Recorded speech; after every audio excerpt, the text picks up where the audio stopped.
নমস্কার, দেখছেন Republic Bangla. Republic বাংলায় আপনাদের সঙ্গে রয়েছি আমি বিশাখা। শুরু করছি রিপাবলিক বাংলা শিল্পের গৌরব 2026। শিল্পের পীঠস্থান ছিল বাংলা। মেক ইন ইন্ডিয়ার মতো মেক ইন বাংলা কি সম্ভব? এই নিয়েই আজকে আমরা আলোচনা করব এবং এই আলোচনায় যোগদান করেছেন যারা, তারা নিজেরাই এক একটা প্রতিষ্ঠান বলা যায়। তারা কারা, একে একে তাদের সঙ্গে পরিচয় করব। রিপাবলিক বাংলা শিল্পের গৌরবের সবচেয়ে বড় মঞ্চে আজ আমাদের আলোচনার বিষয় শিল্পের পীঠস্থান ছিল বাংলা, সেখানে মেক ইন ইন্ডিয়ার মতো কি মেক ইন বাংলা করা সম্ভব? রিপাবলিক বাংলা শিল্পের গৌরবের মঞ্চে আমন্ত্রণ জানিয়ে নিয়েছি আমরা, একে একে সবাই এসেও গিয়েছে। প্রথমেই যার নাম আমরা নেব, প্রথমেই যার সঙ্গে পরিচয়টা সেরে ফেলবো, রেনিস কেক অ্যান্ড পাফের কর্ণধার মিস্টার মনোজ ঘোষ। তিনি আমাদের সঙ্গে এই মুহূর্তে রয়েছেন, তাকে স্বাগত জানাবো। এবং তার সম্পর্কে দুটো কথা না বললেই নয়। ব্রিটিশরা দেশ ছেড়ে গেলেও বাঙালিকে কেকের রসায়নটা কিন্তু শিখিয়ে গিয়েছিল। বাংলায় কেক মানেই রেনিস কেকস অ্যান্ড পাফ। হুগলির হিন্দ মোটরের বাসিন্দা মনোজ ঘোষ ব্যবসায়িক জীবনের শুরু থেকেই নানা চ্যালেঞ্জের সম্মুখীন হয়েছেন তিনি। পরে রেনিস কেকস অ্যান্ড পাফ শুরু হয়েছে এবং শুরু হয়েছে মনোজ বাবুর হাত ধরেই। উৎকৃষ্ট স্বাদ ও স্বাস্থ্যের খেয়াল রেখে বানানো কেক ও পাফ মন জয় করেছে অগণিত ক্রেতার। প্রশিক্ষণের মাধ্যমে ব্যবসা পরিচালনা করা, উপার্জনের জন্য নতুন রাস্তা খুঁজে নেওয়া একমাত্র প্রতিষ্ঠান Rhaenys cake and puff. Bakery জগতে প্রশংসনীয় প্রতিষ্ঠার পর তাঁদের লক্ষ্য এবার প্রত্যেকটা পাড়ায় পাড়ায় তাদের পরিষেবা পৌঁছে দেওয়া। রেনিস কেক অ্যান্ড পাফের এই শিল্প ভাবনাকে কুর্নিশ জানায় রিপাবলিক বাংলা শিল্পের গৌরব 2026। এবার আমাদের সঙ্গে যিনি দ্বিতীয় আমাদের অতিথি রয়েছেন আমাদের আজকের আলোচনায়, যাকে পেয়েছি এবং আমরা সম্মানিত তাকে পেয়ে, রিপাবলিক বাংলা শিল্পের গৌরবের মঞ্চে এই মুহূর্তে স্বাগত জানাবো এমএল সাপোর্টের ম্যানেজিং ডিরেক্টর মিস্টার অঙ্কিত গুপ্তাকে। 2020 থেকে এই বাংলার বুকে পথ চলা শুরু হয়। এই কয়েক বছরেই দেশের বিশ্বাসযোগ্য চিকিৎসা অ্যাপ হিসেবে নিজেকে প্রতিষ্ঠা করেছে এমএল সাপোর্ট। এমার্জেন্সি থেকে সুস্থতার পরেও আপনার পরিবারের পাশে সর্বদা প্রস্তুত এমএল সাপোর্ট। মাত্র 5টা বছরের মধ্যে অ্যাপ এর মাধ্যমে চিকিৎসা ক্ষেত্রে মাইল ফলক তৈরি করেছে এই সংস্থাটি।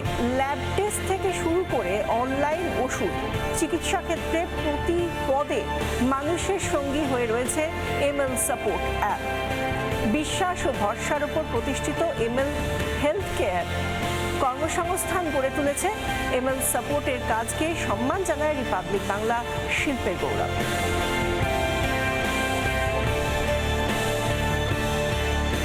এবং তার পাশাপাশি রিপাবলিক বাংলা শিল্পের গৌরবের মঞ্চে স্বাগত জানাবো সমতা কোঅপারেটিভ ডেভেলপমেন্ট ব্যাংকের ম্যানেজার মিস্টার সৌমিত মণ্ডলকে।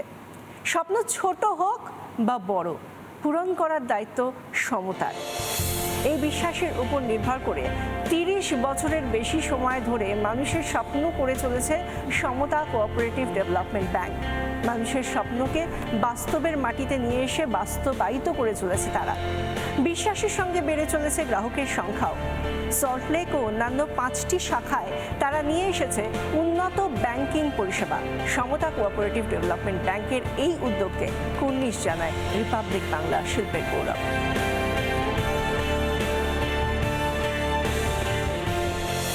এবং আমাদের সঙ্গে যিনি আজকে আমাদের চতুর্থ অতিথি রয়েছেন, তাকে নতুন করে চেনানো সত্যিই কোনো দরকার নেই, তাও চেনাবো কারণ তাকে আমাদের মধ্যে পেয়ে আমরাও আপ্লুত।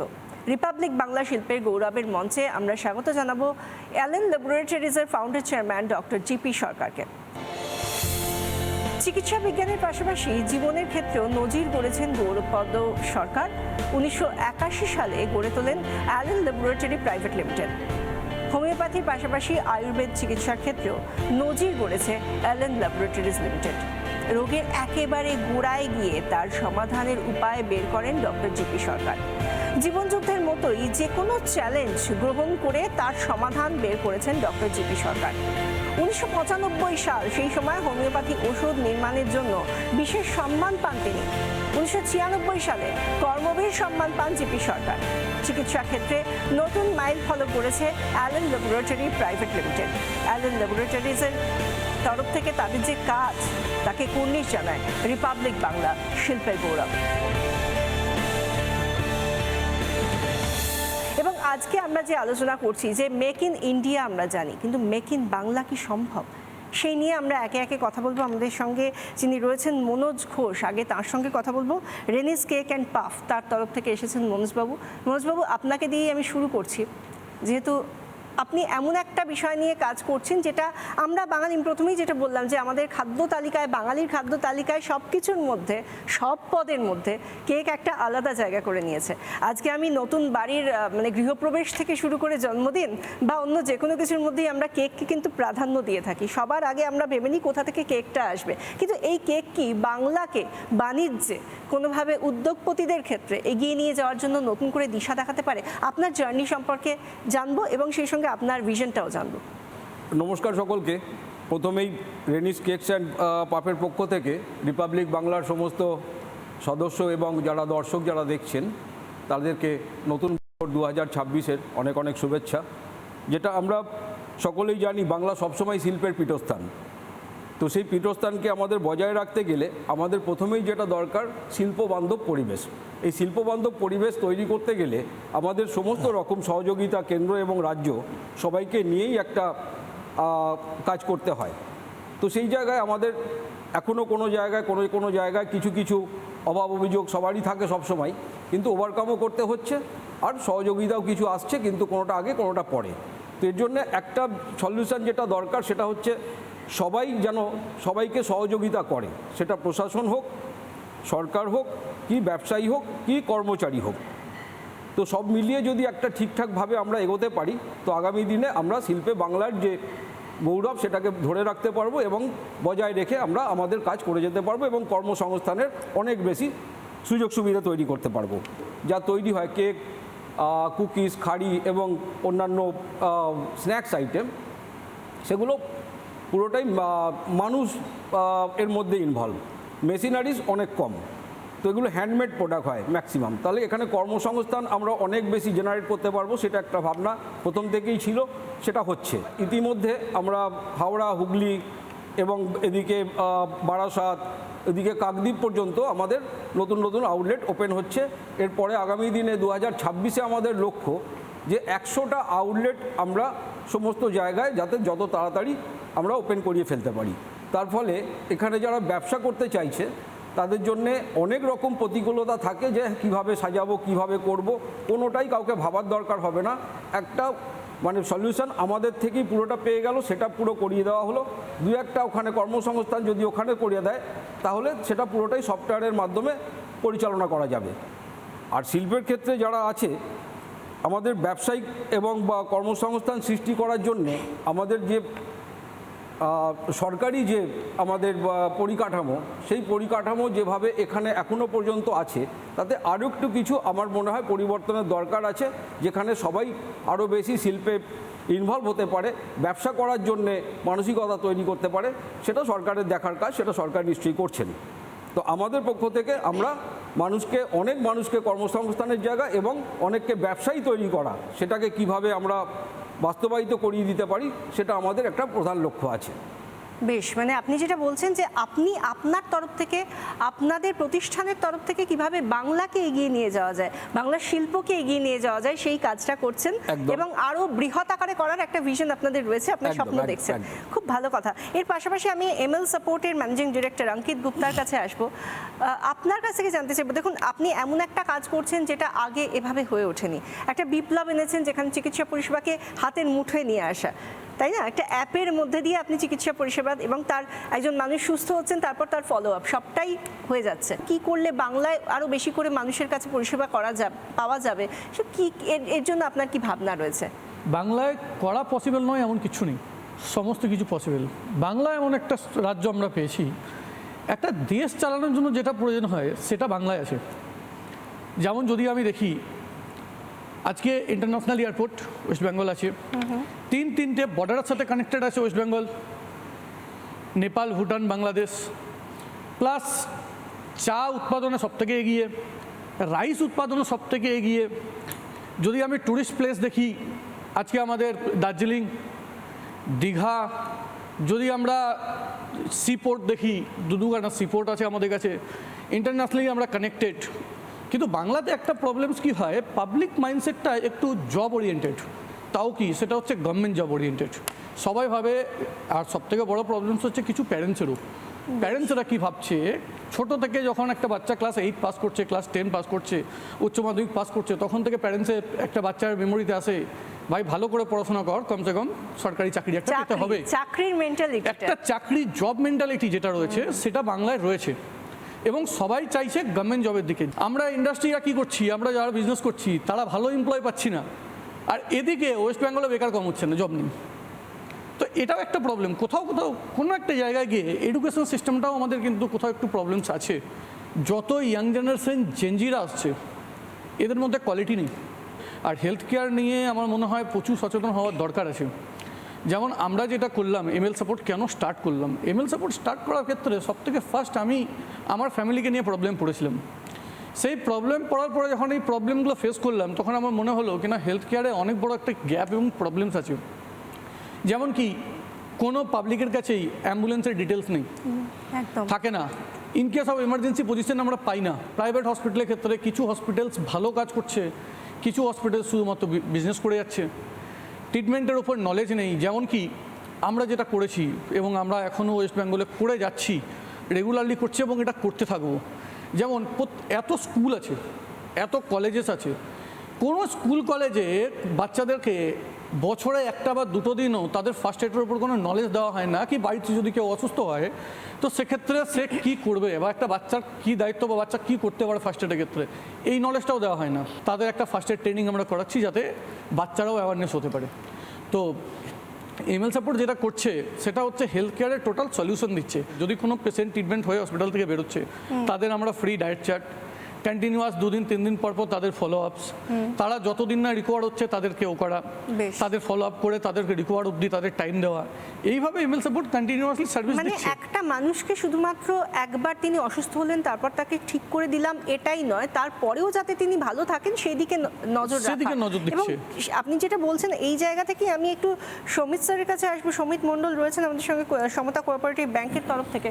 স্যার দেখুন, আমি যেটা ওনার কাছ থেকে শুনলাম, অঙ্কিত বাবুর কাছ থেকে, যে তিনি বলছেন যে আমাদের এখানে অনেক কিছু আছে, বাংলায় অনেক কিছু আছে, ইনফ্রাস্ট্রাকচার আছে, যোগাযোগ ব্যবস্থা আছে, কিন্তু মাইন্ডসেটটা কোথাও গিয়ে খুব চাকরি নির্ভর। আপনার কি মনে হয় বাংলা কিভাবে এগোতে পারে শিল্পোদ্যোগী হিসেবে? প্রথমেই রিপাবলিক বাংলাকে ধন্যবাদ আমাকে এখানে বলতে দেওয়ার সুযোগ করে দেওয়ার জন্য। আমাদের এই পশ্চিমবঙ্গ এমন একটা জায়গা যেখানে শস্য শ্যামলা একটা সমস্ত কিছুর একটা সমন্বয়ে গঠিত একটা রাজ্য। আমার সব আছে, আমার জঙ্গল আছে, আমার পাহাড় আছে, আমার সমুদ্র আছে, আমার নদী আছে, আমার শস্য শ্যামলা ধান ক্ষেত আছে, কিন্তু কি নেই সেটা কিন্তু খুঁজতে যাওয়ার থেকে সবথেকে বড় দরকার যে আমরা কি করতে পারি সেটাকে নিয়ে আলোচনা করতে গিয়ে। যে ব্যবসা বাণিজ্যের নিরিখে আমরা হয়তো 2টো স্টেপ পিছিয়ে পড়েছি, কিন্তু একটু পিছিয়ে পড়ার অর্থ কিন্তু থেমে যাওয়া নয়। এই ধরুন, আমি তো কোঅপারেটিভ ব্যাংকে রয়েছি। কোঅপারেটিভ এমন একটা জায়গা যেখানে অনেক মানুষের সমষ্টি হয়, যেখানে ছোট ছোট ব্যবসাগুলোকে বুস্টিং করায় কোঅপারেটিভ। সেটার জনক কিন্তু আমাদের এই পশ্চিমবঙ্গ। কবিগুরুর সন্তান, সুযোগ্য সন্তান রথীন্দ্রনাথ ঠাকুর, তিনি শ্রীনিকেতনে ভারতবর্ষের মধ্যে প্রথম কোঅপারেটিভের জন্ম দিয়েছিলেন। আজকে হয়তো শিল্প বলতে অনেকেই হয়তো বোঝেন যে বিশাল বড় একটা কারখানা, সেখানে অনেক গাড়ি তৈরি হবে বা অনেক যন্ত্রপাতি তৈরি হবে, সেটাও যেরকম সত্যি, তেমনি ক্ষুদ্র শিল্প যেটা এমএসএমই যেটাকে বলে, যে সেগমেন্টে একটা গর্বের সঙ্গে বলি, মানে যেটা আমাদের একটা সর্বভারতীয় তথ্যের ভিত্তিতে 2024-25-এ আমরা বাংলা কিন্তু এগিয়ে। আমাদের যে গ্রোথ সেটা 7.3, অল ইন্ডিয়া গ্রোথের 6.2 এর নিরিখে। আচ্ছা, তা আমরা কিন্তু এগোচ্ছি যে ছোট ছোট যে সমস্ত আমাদের যে ব্যবসায়ীরা রয়েছে, ভারতবর্ষের যে জাতীয় মানে গভর্নমেন্টটা যেটা রয়েছে, ভারত সরকার, তাদেরও প্রচুর উদ্যোগ রয়েছে এই বিষয়ে। আমাদের পশ্চিমবঙ্গ সরকারও এই বিষয়ে উদ্যোগী। এবার এই সুযোগটাকে নিতে হবে। আমরা গভর্নমেন্টের কাছে একটা আবেদন করছি, আপনাদের মাধ্যমেই করছি, যেহেতু আপনারা একটা সোশ্যাল ফোরাম। এই যে এমএসএমইর যে লোনটা ছোট ছোট ব্যবসার জন্য যেটা গভর্নমেন্ট সাবসিডি দেয়, যাদের প্রয়োজন সেই লোকগুলো আমাদের গ্রাহক। আমরা গভর্নমেন্টের কাছে আবেদন রাখছি, আমাদের ব্যাংকগুলোর মাধ্যমে গভর্নমেন্টের যে সাবসিডি যেগুলো মানুষের কাছে যেগুলো যায়, যেগুলো এখনও আমরা সেই সাবসিডিগুলো দিতে পারি না, সেগুলোর একটু যেন ব্যবস্থা করা হয়। মানুষের কিন্তু ইন্টেনশন যেটা একটা কিছু করবার সেটা কিন্তু রয়েছে, সেটা একটু বুস্টিং করাতে হবে।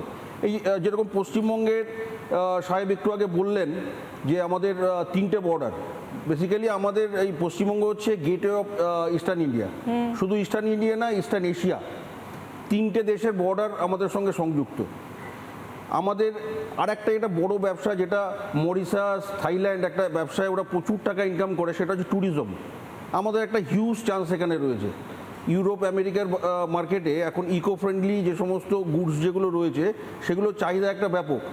আমরা যদি সেই সমস্ত শিল্পীদের কাছে পৌঁছে যাই, তাদের একটা বাজার যদি আমরা দিতে পারি, বেশি অর্থের প্রয়োজন নেই, অল্প অল্প করে যদি দিই, সেখান থেকে আমার একটা হিউজ ইনকাম আসতে পারে। তার সঙ্গে তার হাত ধরে আসতে পারে ইকো ট্যুরিজম, সেখান থেকে একটা অনেক পরিমাণ ফরেন মানি আসতে পারে। আমার দার্জিলিং রয়েছে, যেতে সেই জায়গাটা নিয়ে সেই টি অ্যান্ড অরেঞ্জ ট্যুরিজম যেটা, সেটা অলরেডি চালু হচ্ছে, সেটাকে আরও বুস্টিং করা। এছাড়া আমাদের পশ্চিমবঙ্গে বাঁকুড়া আছে, পুরুলিয়া আছে, এ সমস্ত জায়গাগুলো, অনেকগুলো জায়গা রয়েছে। এবং আমার সত্যি কথা বলতে কি ভাবতে গেলে অবাক লাগে যে আমাদের এই পশ্চিমবঙ্গ তো যদি দেখি জিওগ্রাফিক্যালি বলি বা সব রকমভাবে যদি দেখি, গোটা ভারতবর্ষের সমাহার এই একটা রাজ্যের মধ্যে পাওয়া যায়, তাই নয় কি স্যার? মানে আমি এবার একটু স্যারের কাছে আসবো। ডক্টর জিপি সরকার আমাদের সঙ্গে রয়েছেন। আপনি এত বছর ধরে মানুষকে পরিষেবা দিয়ে এসেছেন, বাংলায় এখন কি শিল্পের কোনো ভবিষ্যৎ আছে, নাকি আমরা শুধু সেই অতীত ধুয়েই এখনো পর্যন্ত ভাবছি যে না ঠিকই আছে, হয়ে যাবে কোনো এক সময়? আদৌ কি ভবিষ্যতের কোনো ভিশন আছে?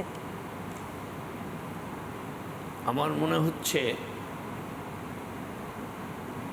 বাংলার ভবিষ্যৎ নিশ্চয়ই আছে, এবং আমার মনে হচ্ছে আমার নিজের সম্বন্ধে যদি বলি, ব্রিটিশ ইন্ডিয়াতে আমি জন্মেছি 1939, আমি 53-তে সেখান থেকে চলে এসেছি ইন্ডিয়াতে। 1960-তে চলে এসেছি কলকাতায় পড়বো বলে। সুরনাথ কলেজ থেকে আমি বিএসসি পাস করে আমি আমার সমস্ত খরচা আমি কিন্তু আমার নিজেই মিট আপ করেছি, টিউশন করেছি। চাকরি করতে করতে আমি ক্যালকাটা হোমিওপ্যাথিক মেডিকেল কলেজে আমি ডিএমএসে ভর্তি হই। রাতে ক্লাস, দিনে চাকরি, এবং সে চাকরিটা 66 থেকে 68 পর্যন্ত একটা কলকাতার একটা ছোট্ট অ্যালোপ্যাথিক মেডিসিন ম্যানুফ্যাকচারিং কোম্পানি, নাম ছিল ইউবিক, সেখানে চাকরি করি। পড়াশোনা করতে করতে আমি প্রথম একটা অ্যালোপ্যাথিক কোম্পানিই কিনি পার্টনারশিপে 5 জনে মিলে। সেইখানে যে আমার একটা ইনভেস্টমেন্ট ছিল মাত্র 10,000 টাকা।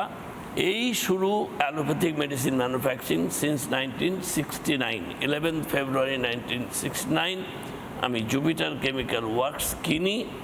আজকে আপনারা জানেন জুপিটার ফার্মাসিউটিক্যালস লিমিটেড, এবং সেটা সারা ভারতবর্ষে একটা সুনামের সাথে ব্যবসা করছে। আমার বড় ছেলে সেখানে ম্যানেজিং ডিরেক্টর, আমি ফাউন্ডার প্রেসিডেন্ট, এবং আমার বৌমা ডক্টর শ্যামশ্রী সরকার আয়ুর্বেদিক ডাক্তার সেখানে সামলাচ্ছে। জুপিটারের অধিকাংশ ফর্মুলেশন আমার নিজের, অ্যালোপ্যাথিক এবং আয়ুর্বেদিক। 69 থেকে 79 পর্যন্ত আমার শেয়ার হোল্ডিং ছিল মাত্র 20%। সেটা আজকে 100% আমারই কন্ট্রোলে, এবং সেই জায়গায় আমি হোমিওপ্যাথিক লাভার। তাহলে আপনার কথা থেকে কি এটা আমার মনে হয় এই সিদ্ধান্তে কি আসা যায় যে খুব ছোট ছোট করে শুরু করেও, ছোট্ট ছোট্ট কদমে চলেও আস্তে আস্তে এই বাংলাতে দাঁড়িয়েই শিল্পোদ্যোগী হওয়া যায়? খুব তাড়াতাড়ি শেষ করব, কত বড় করা যায় আমি তার প্রমাণ। ব্যবসা করার জন্যে আলাদা করে কিছু খুব বেশি ভাবতে হয় না, একটা টার্গেট সেট করতে হয় এবং একটা স্বপ্ন দেখতে হয় যে আমার স্বপ্নটা কি, আমি গাড়ি কিনবো না আমি বাইক নিয়েই চাপবো আমার জীবন কাটাবো। যদি আমাকে গাড়ি টার্গেট হয় 4 চাকা, তাহলে আমাকে রোজগার করতে হবে, তার তেল ভরা হোক, তার ইএমআই দেওয়া হোক, বা তার ইনিশিয়াল পেমেন্ট করা হোক। তাহলে সেই রোজগার করতে গেলে চাকরিতে আমি ফিক্সড ইনকাম করব, না ব্যবসায় আমি আমার মতো করে আমার ইনকাম আমি তৈরি করব? আমাকে কেউ বলে দেবে না তোমার ইনকাম এত, তোমার যোগ্যতা এত। আমার এতজন এমপ্লয়ার্সকে স্যালারি যাচ্ছে, এত বড় সেট আপ মেনটেন হচ্ছে, জিরো পেমেন্টে আমি এত ঠিক, করছি, ঠিক। সার্ভিস দিচ্ছি, ঠিক। আরো কিন্তু বাড়িয়ে যাওয়ার এখন একটা অব্দি আমার নামে স্বপ্ন দেখছেন। 1 টাকাও বিজনেসের নামে কোনো লোন নেই। আমি জিরো লোনে এখনো আছি, আর জিরো লোনেই থাকবো, রিপাবলিক বাংলা আর শিল্পের জিরো গৌরব। থেকে শুরু করেছি। হ্যাঁ, দেখুন 10 তলায় উঠতে গেলে কিন্তু এরকম নয় যে 10 তলায় আপনি লাফ মেরে উঠবেন। 10 তলায় উঠতে গেলে একতলা, দোতলা, 3 তলা, 4 তলা করে ওঠা যায়। ওঠার মানসিকতা। আগে যেখানে 10,000 টাকা দিত না, এখন আমাকে ব্যাংক 10 কোটি টাকা দিয়েছে, এবং টাকা কিন্তু এখন আর অভাব নেই। শুধুমাত্র মানে আপনাদের সঙ্গে কথা বলে আমি একটা বিষয় ভীষণভাবে বুঝতে পারলাম, এবং আমার মনে হয় আমাদের দর্শকরা, বিশেষ করে যারা এই জেনজি প্রজন্মের যারা, তারাও বোধহয় খুব ভালো করে বুঝতে পারছেন যে শুধু মনের বলটা প্রয়োজন। রিপাবলিক বাংলা শিল্পের গৌরব 2026-এর এই এপিসোড এখানেই শেষ করছি। দেখতে থাকুন রিপাবলিক বাংলা।